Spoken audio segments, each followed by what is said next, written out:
Porque hace 82 años que las ondas de Radio Nacional del Perú acompañan a los peruanos. Hoy es el aniversario de la emisora más emblemática del país. Conozcamos un poco más de este medio de comunicación. Muy buenos días, Lima. Muy buenos días, Perú. Les saluda Cecilia del Risco desde Radio Nacional del Perú. Bueno, Radio Nacional se funda el 30 de enero de 1937 y a lo largo de su historia hemos escrito páginas importantes en lo que es el acervo musical, el acervo intercultural, informativo, de servicios, y en realidad nos sentimos muy orgullosos de cada paso que hemos dado. Son 82 años de vida institucional ininterrumpida. Radio Nacional es la primera radioemisora que tiene orígenes en la estación privada, siendo la pionera en el país. En estos años han desfilado grandes locutores y periodistas. El tiempo pasa, pero Pedro Silva y Luis Sotomayor continúan dando lo mejor de sí en la radio de todos los peruanos. Nuestros titulares de la jornada. Para estos hombres de radio es un honor trabajar informando a los oyentes. Es un privilegio estar en Radio Nacional, un honor trabajar para la Radio Nacional, que ya tiene 82 años, ¿no? En el Instituto de Radio y Televisión del Perú, estoy hablando de radio y televisión, estoy sobre los 40 años. Ya, han sido unas experiencias maravillosas, tanto en radio como en televisión. Tener buena voz no es fácil, y ser casi un cazador de noticias, menos. Tenemos noticieros que salen simultáneamente en Piura, en Arequipa, y un proyecto para crecer mucho más aún, y estamos actualmente trabajando en eso. La programación de Radio Nacional siempre se destacó por la difusión de la cultura y la realidad actual. En el Año Internacional de las Lenguas Indígenas somos tal vez la única estación radial comprometida absolutamente con estas expresiones que no hacen sino devolver a los pueblos originarios su derecho a interpretarse, a informarse y, por qué no, a entretenerse también constructivamente. Son muy recordadas sus transmisiones de conciertos y recitales, así como las radionovelas. Por sus ondas han desfilado grandes exponentes artísticos de todos los tiempos. Mantener la preferencia de la gente no es una tarea sencilla. Sin embargo, reinventándose, la emisora del Estado ha sobrevivido a los embates de la modernidad. Muy contenta de estar y ser parte de Radio Nacional. La verdad, yo participé hace algunos años, muchos años, cuando tenía 13 años en Radio Nacional. Es decir, es volver a mi casa, volver a un espacio que me dio la oportunidad de conocer la radio. La nueva hornada de trabajadores está plenamente identificada con Radio Nacional del Perú. Sus filiales y estaciones repetidoras han sido los mejores aliados de Radio Nacional, lo que ha permitido que su programación llegue a más rincones del Perú y lugares insospechados. ¡Feliz aniversario, Radio Nacional del Perú! Bueno, y para promover la cultura, el arte y difundir además la cultura ambiental, ponen en marcha un vagón cultural en Pueblo Libre. Se implementó, bueno, esta implementación se ha dado con materiales reciclados. Los anaqueles y estantes han sido confeccionados a base de cajas de madera, las mesas y sillas con llantas de autos y puertas en desuso. El vagón cultural y ambiental es otro. Claro, porque son iniciativas para el cuidado del medio ambiente. Una de ellas es reutilizar, ¿no?, los desperdicios que generamos, ¿no? Es también una política del Estado, una iniciativa, una actividad que debe hacer todo ciudadano de reutilizar. El objetivo es propiciar buenas prácticas ambientales y que los niños cuenten con un espacio público adecuado. Es un vagón que hemos recuperado, son espacios públicos que venimos recuperando para la comunidad.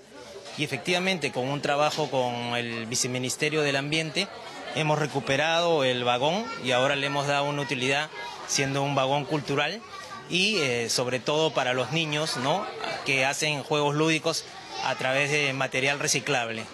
Haciendo historia, este antiguo vagón fue parte del viejo tranvía conocido como ferrocarril eléctrico, que los limeños usaban desde 1878 hasta 1965 para trasladarse a Lima a Chorrillos. Bueno, esto lo hemos logrado gracias al apoyo también de la Dirección de Educación del Ministerio del Ambiente. Ellos han provisto de algunos materiales, de materiales lúdicos y recreativos, tanto al aire libre como dentro del vagón, para que todos los colegios, en el marco del programa Educa, puedan venir y realizar actividades, ¿no? El vagón está ubicado en el Parque 3 de Octubre y los niños disfrutan pintando, jugando ajedrez o leyendo. Hay que visitarlo. Y a conmemorarse 5 años del fallo de La Haya que cerró la frontera marítima con Chile, la Cancillería inauguró una exposición fotográfica que muestra el proceso de la demanda que se presentó en el año 2008. Estos documentos son el testimonio del largo proceso que llevó a cabo el Perú para solucionar la controversia del límite marítimo con Chile.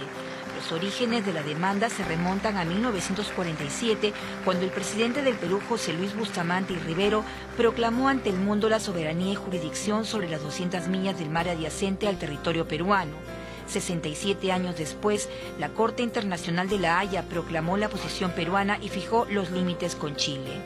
Está la Declaración de Santiago, está el decreto de Bustamante, están todos los originales de esa época y los más recientes, incluyendo el original del fallo de la Corte, con su sello correspondiente. La exposición se desarrolla en el hall del edificio Carlos García Bedoya, ubicado en la cuadra 5 del Jirón Lampa.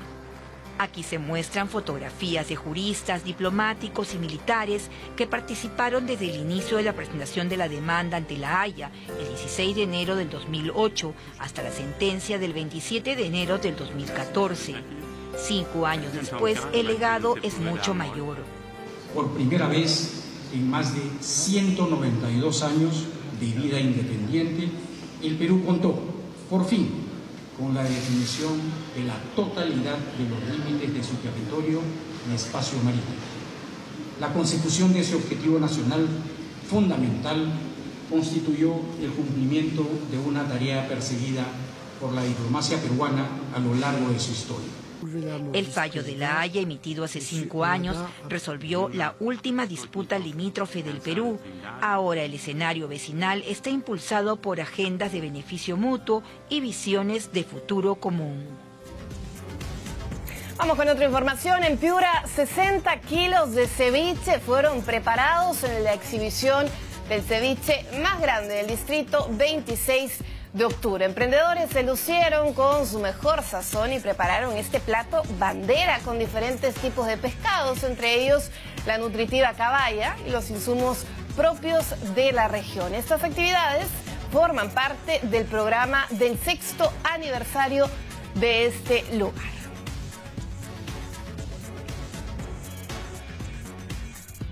Hablamos ahora en la exhibición The Brickman Experience de la compañía que llega a Costa Rica. 88 esculturas de Lego fueron creadas por artistas y artesanos. Desde el Coliseo Romano hasta la Ópera de Sydney, son algunas de las asombrosas estructuras que Lego construyó para la exhibición The Brickman Experience. Es la primera vez que vine a Costa Rica y tanto mi familia y yo como mis hijos estamos muy emocionados de venir a ver cada exposición y cada cosa nos transmite nuestra infancia, y el poder armar después figuras nos hace recibir la exposición con una manera muy grata. Las 88 piezas son figuras a gran escala como esta flor gigante, un Ferrari y naves de Star Wars. Todas fueron hechas por Ryan McNaught y su equipo de hábiles artistas y artesanos. Volver a ser niño a través del Lego es sentarse a jugar y que pasen las horas y uno no se dé cuenta. También utilizar la mente para imaginarse cosas, para crear. La muestra de 1.200 metros cuadrados está conformada por más de 5 millones de piezas, y aunque hay obras que el público no puede tocar, hay otras con las que los amantes del Lego podrán fotografiarse e incluso hacer sus propias creaciones en el lugar.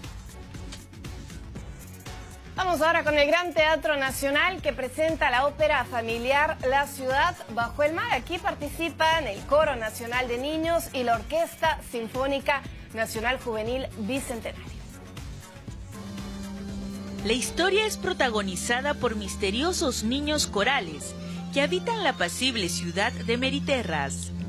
Estas criaturas marinas renacen cada 25 años y permanecen despiertas solamente 37 horas antes de volver a su estado de hibernación, tiempo que utilizan para ofrecer una hermosa exhibición submarina. El renacimiento de los niños se altera por la contaminación del aire y el agua.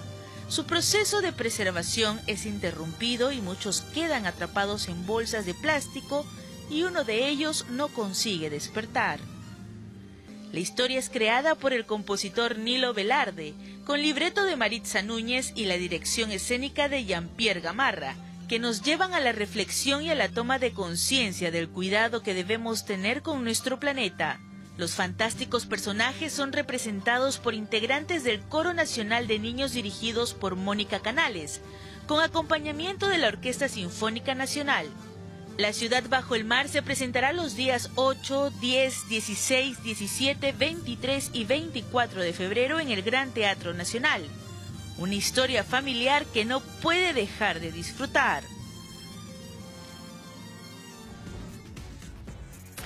Es conocido como el concierto de La Terraza, Rooftop Concert. Fue el 30 de enero, es decir, un día como hoy, del año 1969, en el edificio de las oficinas de Apple Corps, en la calle Savile Row, en el centro de Londres.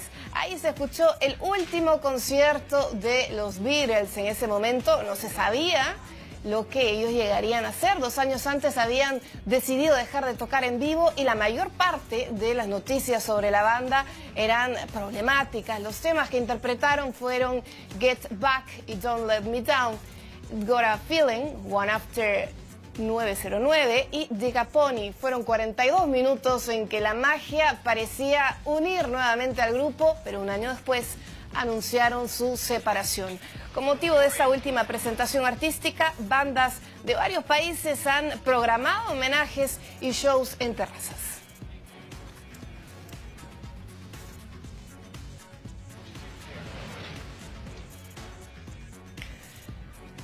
Momento de hacer una pausa, regresamos con más información aquí en Agenda 7.3.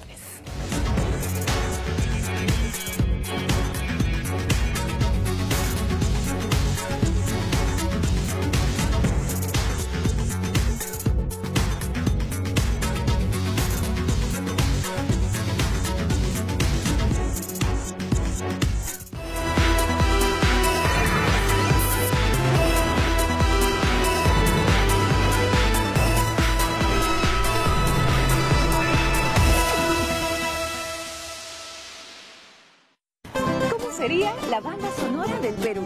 Takinichija Miski Fruibi, Kusipuspa Suyay.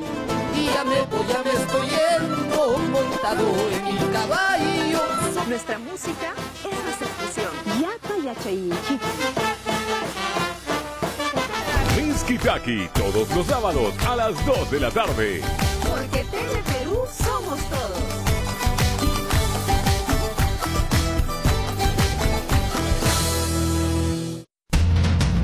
¿Sabías que el oso polar es uno de los animales más solitarios del mundo? Que los leones se pasan la vida en manada. ¿Y que un elefante puede ser el mejor amigo de una oveja? Oh. Probablemente no. Pero con los nuevos documentales que TV Perú trae para ti, descubrirás que su mundo no es tan distinto al nuestro. Viaja a lo más recóndito de la selva. Sumérgete en las profundidades del océano. Experimenta el peligro y cautívate con las maravillas del mundo animal. De lunes a viernes a las 6 de la tarde por TV Perú. Somos todos. Lady Laura, levi pra casa, Lady Laura. Uno de los artistas latinoamericanos que más ha triunfado en el mundo entero.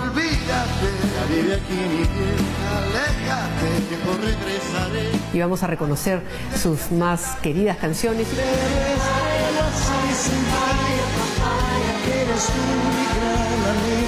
Estamos hablando, por supuesto, de Roberto Carlos. que você é meu amigo. Yaha kay pachakuna kamaraqmi ñaña turinchikuna. Siminku pirimayta manchakurqaku. Ibayata hero pashile iba hero paye. Ya, kame sayetanteri. Kichurunha wali kankañanisinha kusisita wakata seputanja. Indígena keutwa anu kauken sarktwa. Mie chambruka tipingrasa namura imaneti. Muñasha ni kamuriti. Masharu saya wedringodo ni nusurure wanito ni gitariwa. Nukui baura na uchua yamai. Itaribina umi sana nama yamai. Pero no miatik makichika nandeta kaku amaineti. Nuniaku ichi chamus tu krichi chaku amaineti. Chimikuna kawananta munaya. Nuestras 48 lenguas para un Perú.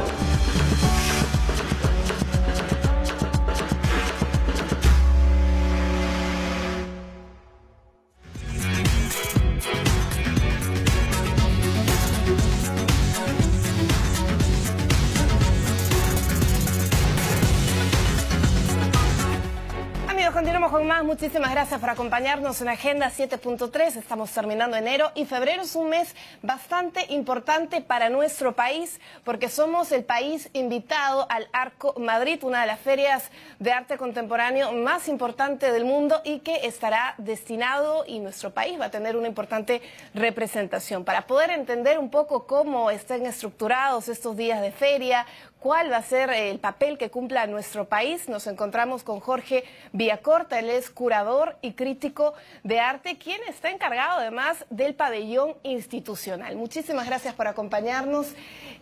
Ya va quedando todo listo, me imagino, para el gran día, el 27 de febrero. Sí, ya son los descuentos en estos momentos. Todos estamos bastante nerviosos. Bueno, está en la importancia de esta feria porque, claro, participan 200 galerías, 30 países y el Perú va a ser la figura central, por decirlo de alguna manera. Sí, es el país invitado en esta versión y, por lo tanto, hay un despliegue especialmente dedicado al país en términos de la producción de arte contemporáneo a través de sus artistas.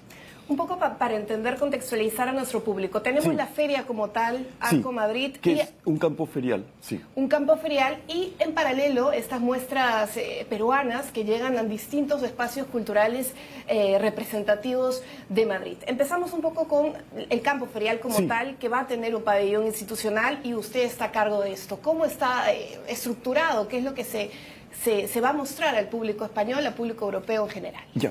Lo que quisiera decirle ante todo es que en el campo ferial, como lo importante son los artistas y las galerías que los representan, la atención va a estar centrada en lo que llamamos la zona Perú, que es un área muy grande en donde bajo la curaduría de Sharon Lerner, que es la curadora de arte contemporáneo del Museo de Arte de Lima, se va a presentar obra de 24 artistas contemporáneos peruanos, todos representados por una galería.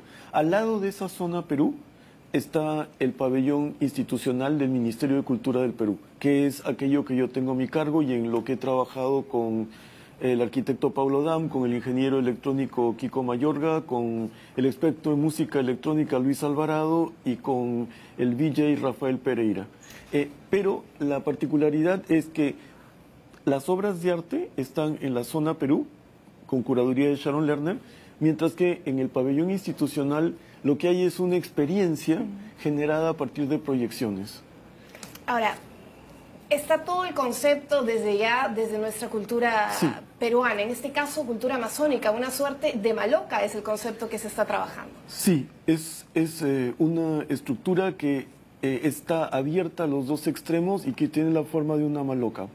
Pero tiene una particularidad, que mientras una maloca es completamente un espacio abierto, central, en el pabellón lo que hay al centro, justamente en relación a un techo a dos aguas, son dos muros muy altos.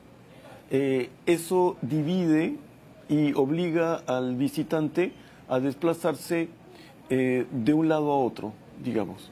Y sobre estos muros, sobre ambos lados de estos muros van a haber proyecciones, así como en el techo y también en el piso a la entrada o a la salida, según como usted entre o salga del lado que sea. Un poco hablando de estas proyecciones, Sí. ¿qué características tienen estas proyecciones? Son de características distintas. La idea, sobre todo, el encargo que yo recibí del Ministerio de Cultura fue una exploración de aquella visualidad que está presente en distintas manifestaciones culturales del Perú desde hace 5.000 años, en las que se expresa o se manifiesta una variedad de elementos que nosotros reconocemos desde el día de hoy como contemporáneos. Es decir, ¿qué tan atrás podemos rastrear todo aquello que mueve a nuestros artistas contemporáneos? Esa es un poco la premisa del pabellón institucional. Dieron un poco también hace algunos meses, algunas semanas, vino una delegación de periodistas españoles Sí. y contemplaban eso, ¿no? El artista contemporáneo peruano se basa en este arte precolombino y es como arrastra esto, o mejor dicho, se inspira en esto para el trabajo que finalmente se va a mostrar en una exposición, una feria tan importante como es Arco Madrid. De otro lado tenemos Foro Perú, que también es importante resaltar. Van a haber conversatorios también. Así es. Hay distintos eventos en el campo ferial. Por ejemplo, hay presentaciones de publicaciones y hay conversatorios. Por ejemplo, hay un conversatorio que está conducido por Miguel López, que es un crítico de arte y curador peruano, que va a estar dedicado a explorar cuáles han sido los cambios que se han producido en la recepción del arte contemporáneo en el Perú en los últimos 25 años, por ejemplo. Entonces, en ese conversatorio hay 4 panelistas invitados y ese tipo de discusiones son las discusiones que acompañan justamente a la presencia de Perú en el campo ferial.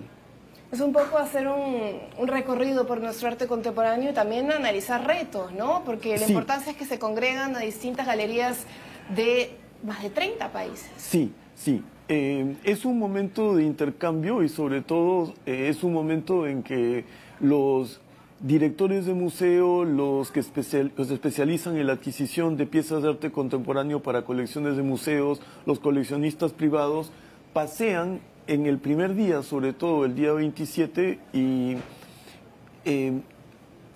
van a tomar conocimiento del arte contemporáneo peruano, que está en estos momentos, diría yo, muy irregularmente conocido. Es decir, se tiene noción de ciertas figuras, pero aisladas y no contexto. Lo que Sharon Lerner está proponiendo es un conjunto de artistas y un contexto que permitan entender prácticas de arte contemporáneas que son vigentes en el Perú actual.